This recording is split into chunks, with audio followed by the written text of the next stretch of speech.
સુરતની ઇચ્છાપુર વિસ્તારમાં આવેલા જૂના કવાસ ક્રિકેટ ગ્રાઉન્ડમાંથી 28 નવેમ્બરની મોડી રાત્રે એક તાજી જન્મેલી બાળકી ત્યજેલી હાલતમાં મળતા સમગ્ર વિસ્તારમાં ચકચાર મચી જવા પામી છે. બાળકીનો રડવાનો અવાજ સાંભળીને લોકો એ તરફ દોડી ગયા હતા. સુરતના ઈચ્છાપુર વિસ્તારમાં આવેલા જૂના કવાસ ક્રિકેટ ગ્રાઉન્ડમાંથી 28 નવેમ્બરની મોડી રાત્રે એક તાજી જન્મેલી બાળકી ત્યજેલી હાલતમાં મળતા સમગ્ર વિસ્તારમાં ચકચાર મચી જવા પામી છે. બાળકીનો રડવાનો અવાજ સાંભળીને લોકો એ તરફ દોડી ગયા અને પોલીસને જાણ કરી હતી. હાલમાં બાળકી સુરત સિવિલ આઈસીયુમાં સારવાર હેઠળ છે. ઈચ્છાપુર પોલીસ મથકના ઇન્સ્પેક્ટર નિરુતસિંહ ગોહિલે બાળકી બાબતે જણાવ્યું કે બાળકી હાલ આઈસીયુમાં છે અને સારવાર ચાલી રહી છે. બાળકીને કોણ મૂકી ગયું છે તે અંગેની તપાસ પણ ચાલી રહી છે.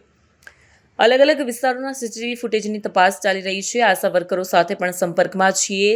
નજીકમાં આવેલી તમામ હોસ્પિટલોમાં પણ તપાસ કરાઈ રહી છે. જૂના કવાસ ક્રિકેટ ગ્રાઉન્ડ પાસેથી પસાર થતા સ્થાનિક લોકોએ અચાનક બાળકીના રડવાનો અવાજ સાંભળ્યો હતો. તે બાદ લોકોએ અવાજની દિશામાં જઈને તપાસ કરતા તેમને તાજી જન્મેલી એક બાળકી ત્યજેલી અને નિઃસહાય હાલતમાં મળી આવી હતી. આ ગંભીર અને અમાનવીય કૃત્યની જાણ થતાં જ ઈચ્છાપુર પોલીસ સ્ટેશનનો સ્ટાફ સમય બગાડ્યા વિના તાત્કાલિક સ્થળ પર દોડી આવ્યો. પોલીસે સૌપ્રથમ કાયદેસરની કાર્યવાહી બાજુ પર મૂકીને માનવતાનું ઉત્તમ ઉદાહરણ પૂરું પાડ્યું. બાળકીની નાજુક હાલતને જોતા પોલીસે તેને તાત્કાલિક સારવાર મળી રહે તે હેતુથી સુરત સિવિલ હોસ્પિટલ ખસેડી. હાલમાં તબીબી સ્ટાફ દ્વારા બાળકીની સઘન સારવાર ચાલી રહી છે. જે કોઈ વ્યક્તિ આ નવજાત શિશુના માતા પિતાને શોધી કાઢવામાં મદદ કરશે અથવા તેમની સચોટ માહિતી આપશે તેમને 11,000નું રોકડ ઇનામ આપવામાં આવશે. પોલીસે જાહેરાત કરાયેલું આ ઇનામ સમાજને આ તપાસમાં સહકાર આપવા માટે પ્રેરિત કરશે.